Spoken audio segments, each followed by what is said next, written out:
അതിൻ്റെ ഒരു കണ്ടന്റ് ഒരു വേറൊരു നമ്മൾ ഇതുവരെയും ഇപ്പോൾ മലയാള സിനിമയിൽ കാണുന്ന ഒരു ന്യൂജൻ കോൺസെപ്റ്റുകൾ വേറൊരു തരത്തിൽ കൊണ്ടുവന്നിട്ട് അത് കൊണ്ടുവന്ന് എത്തിക്കുന്ന രീതി എന്ന് പറയുന്നത് ഭയങ്കര ന്യൂജൻ വേറൊരു തരത്തിൽ തന്നെയാണ്. അപ്പോൾ അത് ഭയങ്കര ഫീൽ ചെയ്യുന്ന ഒരു കളർഫുൾ വേറൊരു പാറ്റേണിലൊക്കെ ഒരു മലയാള തനിമയുള്ള നല്ല സിനിമ.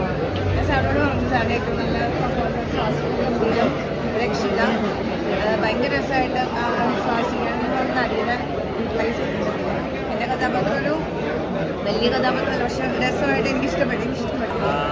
ഇങ്ങനൊരു സബ്ജക്റ്റ് അത് വളരെ ട്രൂത്ത്ഫുൾ ആയിട്ട് പറഞ്ഞു. കാരണം നമ്മൾ ഇപ്പം ഇറങ്ങുന്ന പടം വെച്ചൊന്നും കമ്പയർ ചെയ്യില്ല. കാരണം ആ രീതിയിലെ പടമല്ല ഇതൊരു നമ്മളൊരു വീടിൻ്റെ ഒരു മുത്തശ്ശിക്കഥ പോലെ ഗന്ധർവ പൂജയൊക്കെ ആയിട്ടുള്ള ഒരു വേറൊരു സബ്ജക്റ്റാണ്. അത് അങ്ങനെ ഭയങ്കര ദൃശ്യഭംഗിയൊക്കെ ആയിട്ടൊരു നല്ല ഇതായിട്ട് എടുത്തിട്ടുണ്ട്, വിഷ്വലൊക്കെ ചെയ്ത് എടുത്തിട്ടുണ്ട്. പിന്നെ അതിനകത്ത് ആ ഒരു സമകാലികം എന്ന് പറഞ്ഞു കഴിഞ്ഞാൽ ഇന്ന് സ്ത്രീകൾക്ക് അനുഭവിക്കുന്ന ആ അടിച്ചമർത്തലിനെയൊക്കെ ശക്തമായി പ്രതികരിക്കുന്ന ഒരു ശക്തമായ ക്യാരക്ടറാണ് സ്വാസിക ചെയ്യുന്നത്.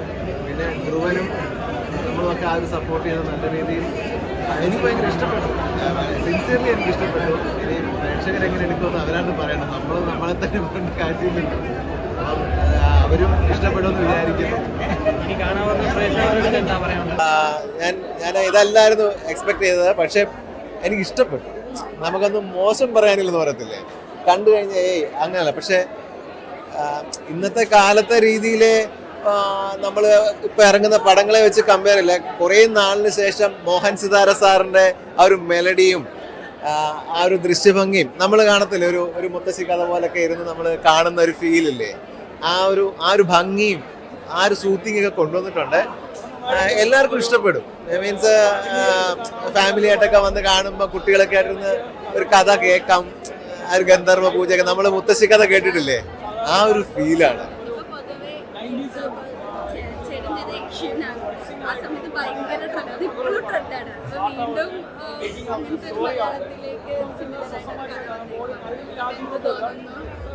ഇപ്പം യക്ഷിയും ഞാനുമാണ് എന്നെ ആ ഒരു ഇതിൽ എത്തിച്ചത്.